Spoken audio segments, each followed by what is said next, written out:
আজকের রেসিপির জন্য আমরা 4টা ডিম নিয়েছি। ডিমগুলো সেদ্ধ করে নিচ্ছি। ডিমগুলো সেদ্ধ হয়ে যাওয়ার পর আমরা চোচা ছাড়িয়ে তারপর কেটে রেখেছি হাফ হাফ করে। আছে কুচনো পেঁয়াজ, 2টো কাঁচা লঙ্কা, এখানে আছে আদা বাটা, লঙ্কা বাটা, রসুন বাটা। এখানে একটা থিক ব্যাটার বানিয়ে নিয়েছি ময়দা, হলুদ গুঁড়ো আর নুন দিয়ে। মিশ্রণটার মধ্যে এভাবে সেদ্ধ ডিমগুলোকে কোট করে নিয়ে ভেজে নিচ্ছি। ডিমগুলো ভাজা হয়ে গেছে, তুলে রেখেছি। এবার আলুগুলো ভেজে নিচ্ছি ওই তেলেই। আলুগুলো ভেজে নিয়েছি। এবার গ্যাস জ্বালাইনি, কড়াইয়ে আমরা এমনিতেই দিয়ে দেব পেস্ট করা মশলাটা।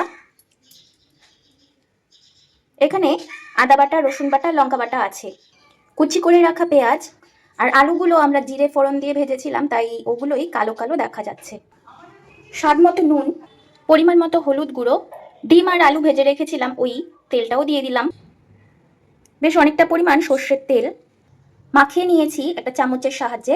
এতে ভেজে রাখা আলুগুলোও দিয়ে দিলাম। গ্যাস জ্বালিয়ে এবার কড়াইটা চাপিয়ে দিলাম, যেটাতে মশলা মাখিয়েছিলাম। দেখুন এটা কষানো হয়ে গেছে। আমি সামান্য পরিমাণ জল দিয়ে দেব। একটু গুঁড়ো মশলা দিয়ে দিচ্ছি। এবার দেব সানরাইজের গুঁড়ো গরম মশলা, শাহি গরম মশলা। এবার ভেজে রাখা ডিমগুলো দিয়ে দিলাম। ঢাকা দিয়ে রাখলাম। 2 মিনিট পর ঢাকা খুলে নেব, তাহলেই আজকের রেসিপি আমাদের একদমই ডান। ঢাকা খুলে নিয়েছি আর দেখুন কালারটা কি সুন্দর হয়েছে। এটা গরম ভাত দিয়ে খাওয়ার জন্য একদম প্রস্তুত। রেসিপিটি পুরোপুরি দেখে নিয়েছেন, আশা করছি আপনাদের পছন্দ হয়েছে। তাহলে বাড়িতে অন্তত একবার ট্রাই করুন। ভিডিওটি পছন্দ হলে, অর্থাৎ রেসিপিটি পছন্দ হলে একটি লাইক এবং চ্যানেলটিকে সাবস্ক্রাইব করে আমাদের সাথে থাকুন। আর বাড়িতে এভাবে ডিম একবার বানিয়ে খেয়ে দেখুন। আর বলাই হয়নি, 1 পিস মাছ ছিল, সেটাও আমি আমার জন্য দিয়ে দিয়েছি। দেখা হবে এই চ্যানেলে নেক্সট রেসিপি নিয়ে। ততক্ষণের জন্য টাটা।